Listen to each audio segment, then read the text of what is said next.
Rue has decided to trust me wholeheartedly. I know this because as soon as the anthem finishes, she snuggles up against me and falls asleep. Nor do I have any misgivings about her, as I take no particular precautions. If she'd wanted me dead, all she would have to do was whisper, "Disappear from that tree," without pointing out the tracker-jacker nest. Needling me, at the very back of my mind, is the obvious. Both of us can't win these games. But since the odds are still against either of us surviving, I manage to ignore the thought. Besides, I'm distracted by my latest idea about the careers and their supplies.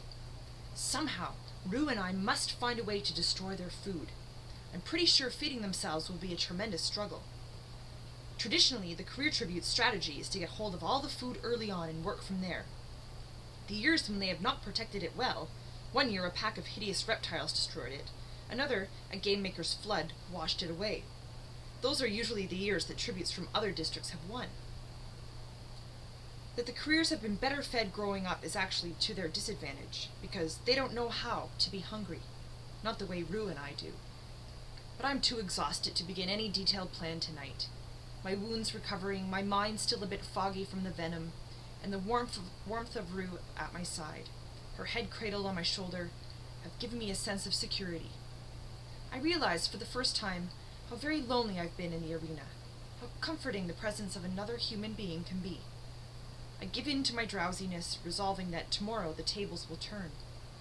Tomorrow it's the careers who will have to watch their backs. The boom of the cannon jolts me awake. The sky streaked with light, the birds already chattering. Rue perches in a branch across from me, her hands cupping something. We wait, listening for more shots, but there aren't any. Who do you think it was? I can't help thinking of Peta. I don't know.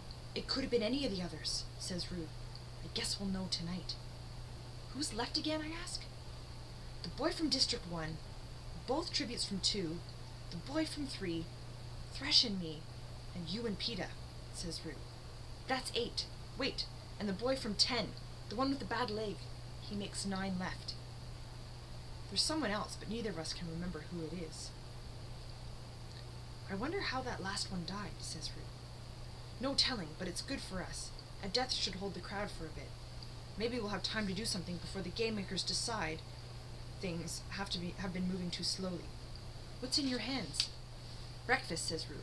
She holds them out, revealing 2 big eggs. What kind are those, I ask. Not sure. There's a marshy area over that way, some kind of water bird, she says. It'd be nice to cook them, but neither of us wants to risk a fire.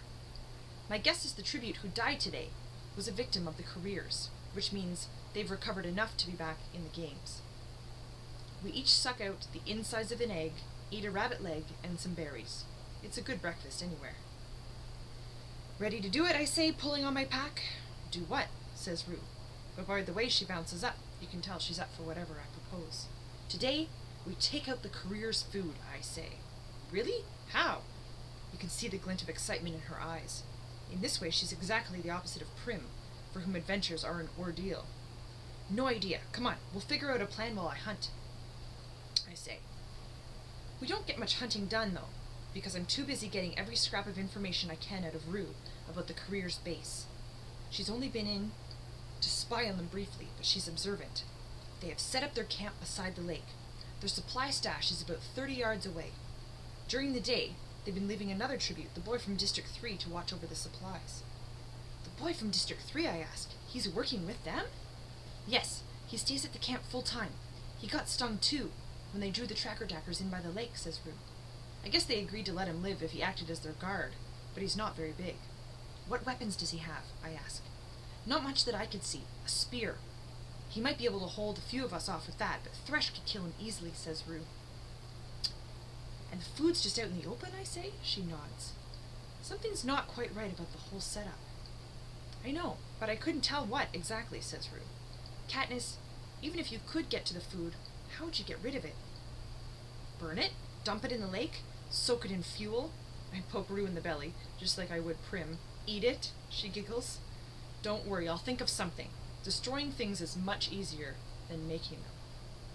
For a while, we dig roots, we gather berries and greens, we devise a strategy in hushed voices, and I come to know Rue, the oldest of 6 kids, fiercely protective of her siblings. who gives her rations to the younger ones, who forages in the meadows in a district where the peacekeepers are far less obliging than ours. Rue, who when you ask her what she loves most in the world replies of all things, music. Music, I say. In our world, I rank music somewhere between hair ribbons and rainbows in terms of usefulness. At least a rainbow gives you a tip about the weather. You have a lot of time for that? We sing at home, at work too. That's why I love your pin, she says, pointing to the mockingjay that I've, again, forgotten about. You have mockingjays, I ask? Oh yes, I have a few that are my special friends. We can sing back and forth for hours. They carry messages for me, she says. What do you mean, I say. I'm usually up highest, so I'm the first to see the flag that signals quitting time. There's a special little song I do, says Rue. She opens her mouth and sings a little 4-note run in a sweet, clear voice. And the mockingjays spread it around the orchard. That's how everyone knows to knock off, she continues. They can be dangerous, though, if you get too near their nests, but you can't blame them for that. I unclasp the pin and hold it out to her. Here, you take it. It has more meaning for you than me. Oh no, says Rue, closing my fingers back over the pin. I like to see it on you. That's how I decided I could trust you. Besides, I have this. She pulls a necklace woven out of some kind of grass from her shirt. On it hangs a roughly carved wooden star, or maybe it's a flower. It's a good luck charm. Well, it's worked so far, I say, pinning the mockingjay back on my shirt. Maybe you should just stick with that.